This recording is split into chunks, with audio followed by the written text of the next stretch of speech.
मी इथे बनवत आहे आळूची खुसखुशीत वडी आणि ही बनवायला खूपच सिंपल आहे. पहिला आळूची पानं घ्यायची आहेत, त्याची देठं नीट कापून घ्यायची आहेत आणि स्वच्छ पानं ही धुवून घेतली पाहिजेत आपण आळूची. काही माती वगैरे त्याला लागलेली असेल ती स्वच्छपणे पाण्याखाली धुवून घेतल्यानंतर त्याची देठं कापून घ्यायची आहे, जसं मी कापत आहे आणि त्याला साईडला ठेवलेलं आहे मी धुवून. आता ही प्रोसेस झाल्यानंतर मी एक वाटण तयार करते जे आपल्याला बेसनच्या पिठात मिक्स करायचं आहे. त्याच्यासाठी मी घेतले आहेत 20 ते 25 लसणाच्या पाकळ्या, थोडंसं अद्रक आणि 5 मिरच्या, जिरं आणि मीठ.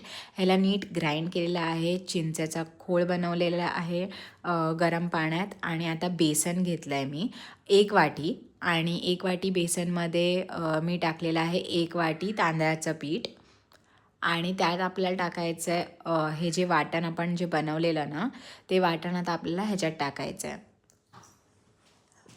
तर हे आहे भाताचं पीठ जे मी तुम्हाला बोलली, जे आपल्याला टाकायचं आहे 1 वाटी, ऑलमोस्ट 1 वाटी जेवढं आपण बेसन घेतलं आहे तेवढं.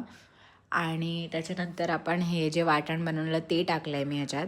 मीठ आपण वाटणात ऑलरेडी टाकलं आहे, सो आता जेव्हा आपण थोडंसं मीठ टाकू बेसन आणि तांदळाच्या पिठासाठी तेव्हा ते नीट विचार करून टाका, नाही तर ते बॅटर पूर्ण खारट होऊन जाईल.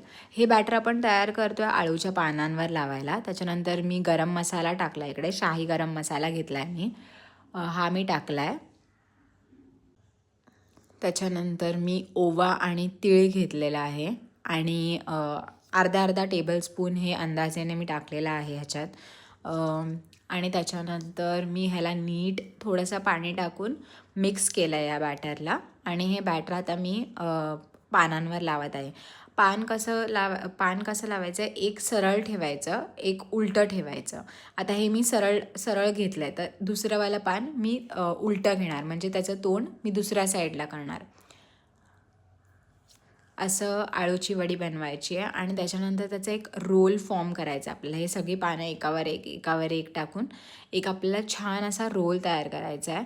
आणि तुमच्याकडे इडलीचं भांडं असेल तर आपण त्याच्यात पण स्टीम करू शकतो किंवा जाळीच्या भांड्यावर स्टीम करू शकतो. हे मी असं रोल केलेले आहेत. माझे 2 रोल बनले लाईक 9 ते 10 पानांमध्ये. आणि हे मी स्लो गॅसवर स्टीम करायला ठेवलेलं 15 मिनटासाठी. आणि हे वड्या बघा थोडे थंड झाले ना की कापायला सुरुवात करा. आणि मग मी शॅलो फ्राय केले, बिकॉज मला डीप फ्राय आवडत नाही, तुम्ही डीप फ्राय देखील करू शकतात. आणि हे वड्या फ्रीजमध्ये आरामशीर 1 आठवडा राहू शकतात कच्च्या.